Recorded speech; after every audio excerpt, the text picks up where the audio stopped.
अस्सलामुअलैकुम। आज मैं आपको बुक D1 जिसका चैप्टर 7 है उसकी एक्सरसाइज 7C का क्वेश्चन 5 कराऊंगी। क्वेश्चन 1 to 4 इससे पहली वीडियोस में मैं करा चुकी हूँ, ये आपको एक्सरसाइज 7C की प्लेलिस्ट में मिलेंगी। क्वेश्चन 5 रीड करते हैं। Find a formula for each of the following. Question 5 में हमें स्टेटमेंट गिवन है जिनके हमें फार्मूले फाइंड करने हैं। इसका पार्ट ए है product P of 3 numbers X, Y and Z। ये जो P है ये प्रोडक्ट है 3 नंबर्स की और वो नंबर्स हैं X, Y and Z। Means के प्रोडक्ट मीन्स मल्टीप्लिकेशन। जब हम X, Y और Z को मल्टीप्लाई करेंगे तो इनकी जो प्रोडक्ट आएगी वो P के इक्वल होगी। ये हमें फार्मूला बनाना है। मीन्स के P जो है वो इक्वल है X, Y और Z का। जब हम प्रोडक्ट लेंगे इनको जब हम मल्टीप्लाई करेंगे तो वो इक्वल आएगी P के। तो X मल्टीप्लाई करेंगे Y और फिर हम इसको मल्टीप्लाई करेंगे Z की, तो ये इक्वल होगी X, Y और Z। हमें इस स्टेटमेंट का फार्मूला बनाना था तो ये यहाँ पे हमने फार्मूला बना लिया है।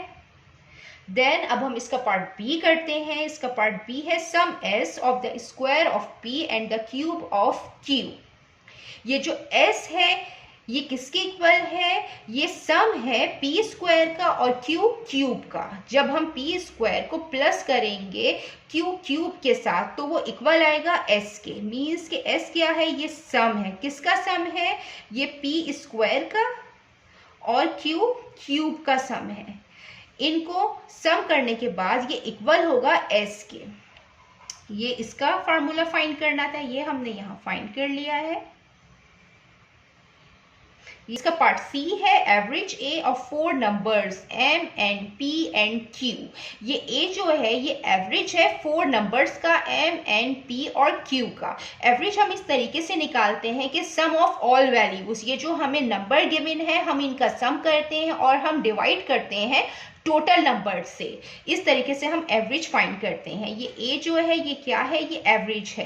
किसका एवरेज है? इन नंबर्स का। तो हम इन नंबर्स का एवरेज किस तरह निकालते हैं? हम इनको सम करेंगे M plus N plus P और प्लस Q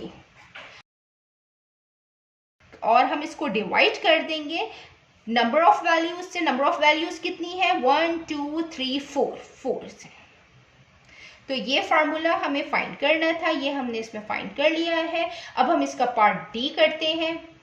ये इसका पार्ट डी है time T in minutes for a train journey of A hours B minutes.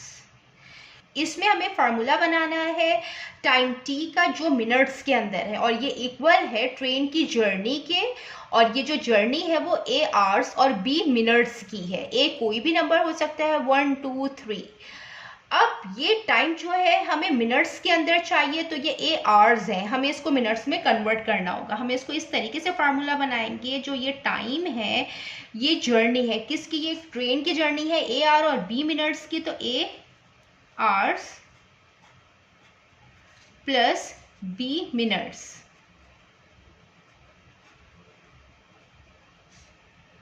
अब हमें जो टाइम है ये मिनट्स के अंदर चाहिए तो ये जो R है हम इसको मिनट के अंदर चेंज कर देंगे कि जो 1 आवर है वो 60 मिनट के बराबर होता है। तो ये आ जाएगा 60 A और ये आ जाएगा B। ये ऑलरेडी मिनट के अंदर है तो ये मिनट के अंदर इसको एज इट इज लिख देंगे। तो हमें ये टाइम T मिनट्स के अंदर इसका हमें फार्मूला बनाना था तो इसको भी R को हमने मिनट्स में चेंज कर दिया तो ये कंप्लीटली मिनट्स में आ गया है।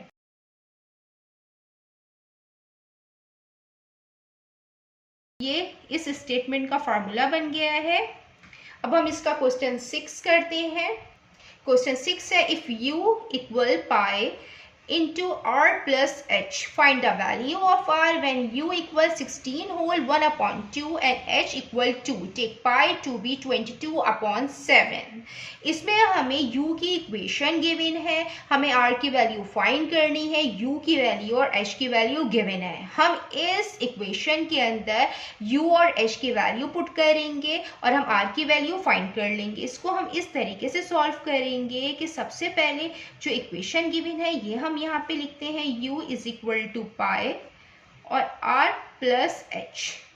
अब जो वैल्यूज हमें गिवन है, u की वैल्यू गिवन है 16 होल 1/2, तो ये मिक्स फ्रैक्शन के अंदर है। जब भी हमें कोई नंबर मिक्स फ्रैक्शन के अंदर गिवन होता है तो हम उसको सॉल्व करके वो इम्प्रॉपर फ्रैक्शन के अंदर कन्वर्ट करते हैं। 2 को 16 से मल्टीप्लाई करेंगे और 16 से मल्टीप्लाई करने के बाद जो नंबर आएगा हम उसको 1 से प्लस करेंगे। इस तरीके से हम इसको मिक्स फ्रैक्शन के अंदर चेंज करते हैं।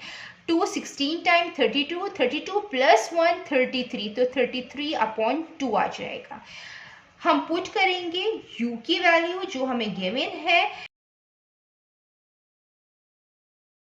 h की वैल्यू हमें गिवन है 2, ये हम इस इक्वेशन के अंदर पुट करेंगे। u की जगह 32/2 रखेंगे, पाई की वैल्यू है 22/7 और r की वैल्यू फाइंड करनी है। r एज इट इज लिख देंगे, h हमारा 2 है।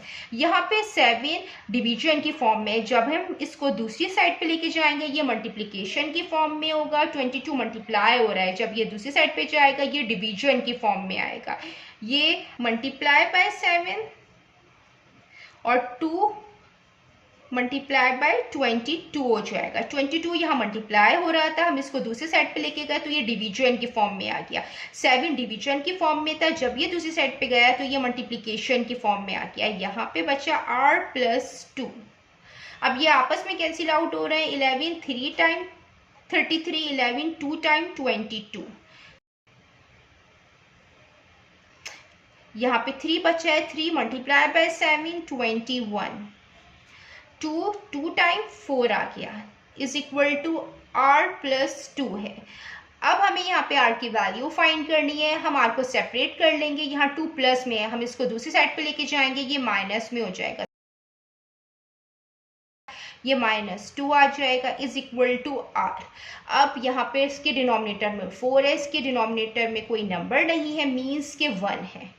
अब दोनों नंबर फ्रैक्शन में है, हम इसको इस तरीके से सॉल्व करेंगे कि हम इसका एलसीएम लेंगे और एलसीएम में हमें डिनोमिनेटर को सेम बनाना होता है। यहाँ 4 है, यहाँ 1 है, तो हम 1 को इजीली 4 बना सकते हैं। अगर हम 1 को 4 से मल्टीप्लाई करते हैं, जो नंबर नीचे डिनोमिनेटर से मल्टीप्लाई होगा वही नंबर ऊपर वाले नंबर से भी मल्टीप्लाई होगा।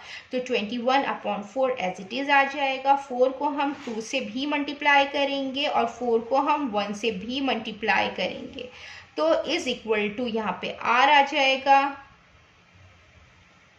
ये 21/4 एज इट इज आ जाएगा, -2 4 टाइम 8 आ जाएगा, 1 4 टाइम 4 आ जाएगा। अब डिनोमिनेटर सेम आ गए हैं, हम इनको 1 टाइम लिखते हैं और न्यूमरेटर एज इट इज लिख देते हैं, इज इक्वल टू r आ जाएगा 21 - 8 13 हो जाएगा। तो जो r की वैल्यू आई है वो आई है 13/4।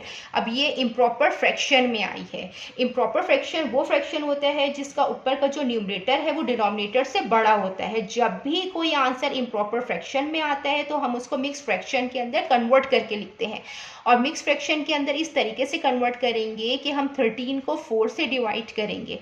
4 3 टाइम्स 12 आ जाएगा, 13 - 12 1 आ जाएगा। इसको रिमाइंडर कहते हैं और ये कोशेंट होता है और ये डिवाइजर। हम इसको इस तरीके से लिखेंगे कि यहाँ पे 4 आएगा, ये इसका रिमाइंडर में 1 आ गया है और ये 3 आ गया है। ये मिक्स फ्रैक्शन के अंदर हमने इसको कन्वर्ट करके लिख दिया है। ये r की वैल्यू हमने फाइंड कर ली है, ये हमें यहाँ फाइंड करनी थी। जितना मैंने एक्सप्लेन किया है, अगर इसमें कोई भी क्वेरी है तो आप कमेंट्स में पूछ सकते हैं। अल्लाह हाफिज़।